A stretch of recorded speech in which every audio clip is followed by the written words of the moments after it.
Good morning, everyone.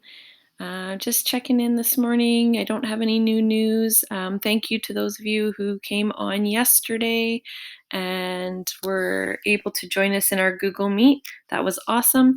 And I'm just going to get started right away on our reading of Matilda. We're on to chapter 4 today. Chapter 4 The Ghost. There was a comparative calm in the Wormwood household for about a week after the superglue episode. The experience had clearly chastened Mr. Wormwood, and he seemed temporarily to have lost his taste for boasting and bullying. Then suddenly he struck again. Perhaps he had a bad day at the garage and had not sold enough crummy second-hand cars. There are many things that make a man irritable when he arrives home from work in the evening, and a sensible wife will usually notice the storm signals and will leave him alone until he simmers down. When Mr. Wormwood arrived back from the garage that evening, his face was as dark as a thundercloud, and somebody was clearly for the high jump pretty soon. His wife recognized the signs immediately and made herself scarce. He then strode into the living room. Matilda happened to be curled up in an armchair in the corner, totally absorbed in a book. Mr. Wormwood switched on the television. The screen lit up. The program blared. Mr. Wormwood glared at Matilda. She hadn't moved. She had somehow trained herself by now to block her ears to the ghastly sound of the dreaded box. She kept right on reading, and for some reason this infuriated the father. Perhaps his anger was intensified because he saw her getting pleasure from something that was beyond his reach. Don't you ever stop reading? He snapped at her. Oh, hello, Daddy, she said pleasantly. Did you have a good day? What is this trash? He said, snatching the book from her hands. It isn't trash, Daddy. It's lovely. It's called The Red Pony. It's by John Steinbeck, an American writer. Why don't you try it? You'll love it. Filth, Mr. Wormwood said. If it's by an American, it's certain to be filth. That's all they write about. No, Daddy, it's beautiful. Honestly, it is. It's about I don't want to know what it's about, Mr. Wormwood barked. I'm fed up with you reading anyway. Go and find yourself something useful to do. With frightened suddenness, he now began ripping the pages out of the book in handfuls and throwing them in the wastepaper basket. Matilda froze in horror. The father kept going. There seemed to be little doubt that the man felt some kind of jealousy. How dare she, he seemed to be saying with each rip of a page. How dare she enjoy reading books when he couldn't? How dare she? That's a library book, Matilda cried. It doesn't belong to me. I have to return it to Mrs. Phelps. Then you'll have to buy another one, won't you? The father said, still tearing out pages. You'll have to save your pocket money until there's enough in the kitty to buy a new one for your precious Mrs. Phelps, won't you? With that, he dropped the now empty covers of the book into the basket and marched out of the room, leaving the telly blaring. Most children in Matilda's place would have burst into floods of tears. She didn't do this. She sat there very still and white and thoughtful.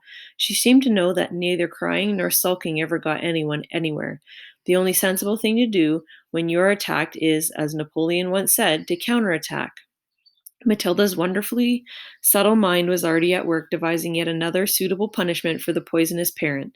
The plan was now beginning to hatch in her mind, depending, however, upon whether or not Fred's parrot was really as good a talker as Fred made out. Fred was a friend of Matilda's. He was a small boy of 6 who lived just around the corner from her, and for days he'd been going on about this great talking parrot his father had given him. So the following afternoon, as soon as Mrs. Wormwood had departed in her car for another session of bingo, Matilda set out for Fred's house to investigate. She knocked on his door and asked if he would be kind enough to show her the famous bird. Fred was delighted and led her up to his bedroom, where a truly magnificent blue and yellow parrot sat in a tall cage. There it is, Fred said. Its name is Chopper. Make it talk, Matilda said. You can't make it talk, Fred said. You have to be patient. It'll talk when it feels like it. They hung around waiting. Suddenly the parrot said, Hello, hello, hello. It was exactly like a human voice, Matilda said. That's amazing. What else can it say? Rattle my bones, the parrot said, giving a wonderful imitation of a spooky voice. Rattle my bones. He's always saying that, Fred told her. What else can he say? Matilda asked. That's about it, Fred said. But it is pretty marvelous, don't you think? It's fabulous, Matilda said. Will you lend him to me for just one night? No, Fred said. Certainly not. I'll give you all my next week's pocket money, Matilda said. That was different. Fred thought about it for a few seconds. All right, then, he said, if you promise to return him tomorrow.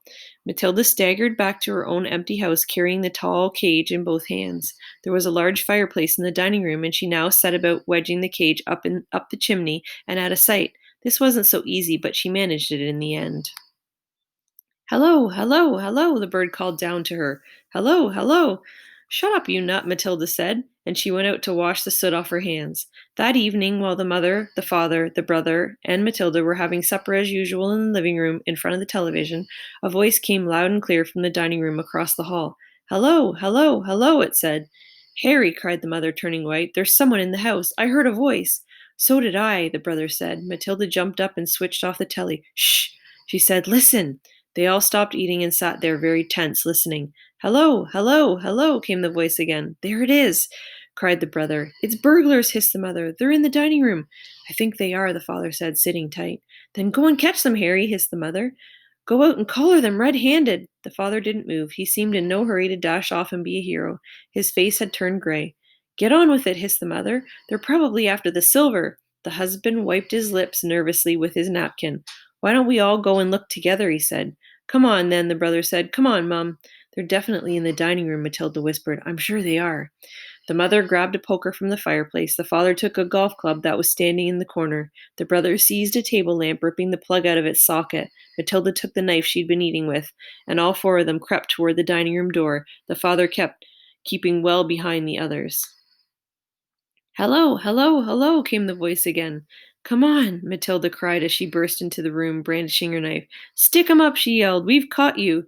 The others followed her, waving their weapons. Then they stopped. They stared around the room. There was no one there. "There's no one here," the father said, greatly relieved. "I heard him, Harry," the mother shrieked, still quaking. "I distinctly heard his voice. So did you."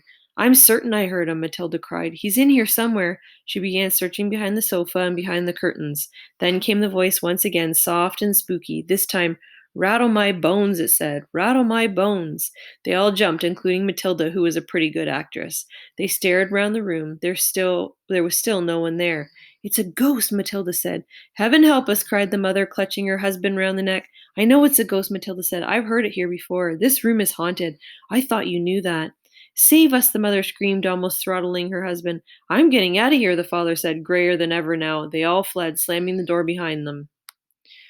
The next afternoon, Matilda managed to get a rather sooty and grumpy parrot down from the chimney and out of the house without being seen. She carried it through the back door and ran with it all the way to Fred's house.